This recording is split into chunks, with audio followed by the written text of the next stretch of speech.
हर हर महादेव। जय श्री काल भैरव। स्पिरिचुअल पथ ऑफिशियल चैनल में आप सभी का स्वागत है। दोस्तों, आज का जो प्रयोग है अशुभता से सावधानी का प्रयोग है। घर में अशुभ संकेत जो भी आते हैं उनसे सावधानी के विषय में आज आप सभी को बताने वाले हैं। कोई घर में अशुभ संकेत, अशुभ घटना ना हो, इस प्रकार से बचने के लिए सारे प्रयोग बताने वाले हैं। इस विषय के माध्यम से आज हम आपको 3 से 4 तंत्र प्रयोग इसी विषय में बताएंगे। पहला प्रयोग प्रारंभ करते हैं। अगर किसी दिन घर में कोई बच्चा सुबह उठते ही, प्रातः वेला उठते ही अगर कुछ खाने को मांगता है तो यह अशुभ संकेत है, या अकारण रोने लगता है तो भी उस घर के प्रत्येक सदस्य को सावधान रहने की जरूरत है, या अशुभ संकेत होता है।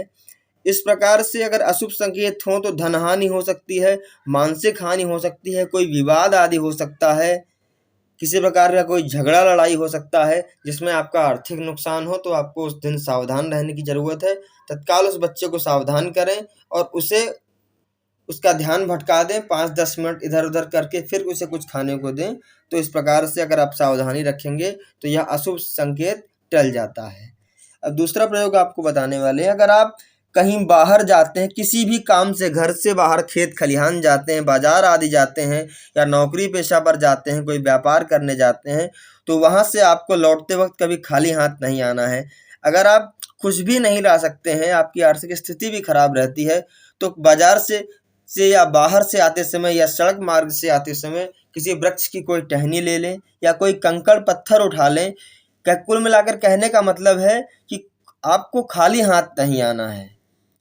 अगर आप खाली हाथ नहीं आते हैं, कुछ ना कुछ मार्ग से लेकर आते हैं, या कोई कंकड़ पत्थर या कोई अन्य वस्तु या कोई खाने पीने की वस्तु लेकर आते हैं, तो इस प्रकार से करने पर यह प्रयोग घर में आर्थिक स्थिति कभी खराब नहीं होगी और धन धान्य की वृद्धि होने लगेगी। धन धान्य का मार्ग प्रशस्त होने लगेगा।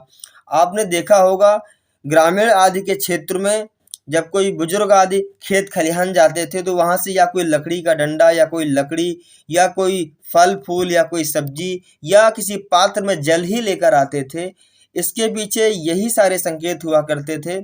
इन सब चीजों का प्रयोग कर लेने पर लाभ तो होता है, मान लिया इनका प्रयोग तत्काल प्रभाव नहीं दिखाता है, पर जीवन में आमूल चूक परिवर्तन लाता है। और बहुत सामान्य सा प्रयोग है, कुछ इन्वेस्ट नहीं करना है, कहीं कुछ लगाना नहीं है, केवल सावधानी रखनी है। कुल मिलाकर यह सावधानी का प्रयोग है।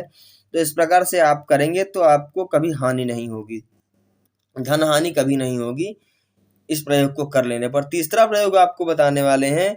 घर की गृहिणियां इस बात पर विशेष प्रकार से ध्यान दें, घर में जहां कहीं भी अगर आप नमक रखते हैं तो नमक को कभी खुले डिब्बे में ना रखें। इस प्रकार से अगर आप नमक को खुले डिब्बे में रखती हैं तो आपको धन हानि होगी, निश्चित घर में कभी बरकत नहीं होगी, कभी धन की पूर्ति नहीं होगी।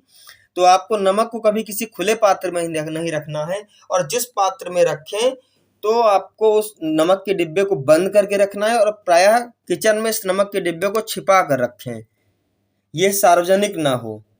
तो इस प्रकार से करने पर धन हानि नहीं होती है। तो आशा करते हैं ये विषय आप सभी को अच्छा लगा होगा। इस प्रकार से आप लाभ प्राप्त करेंगे। हर हर महादेव। जय श्री काल।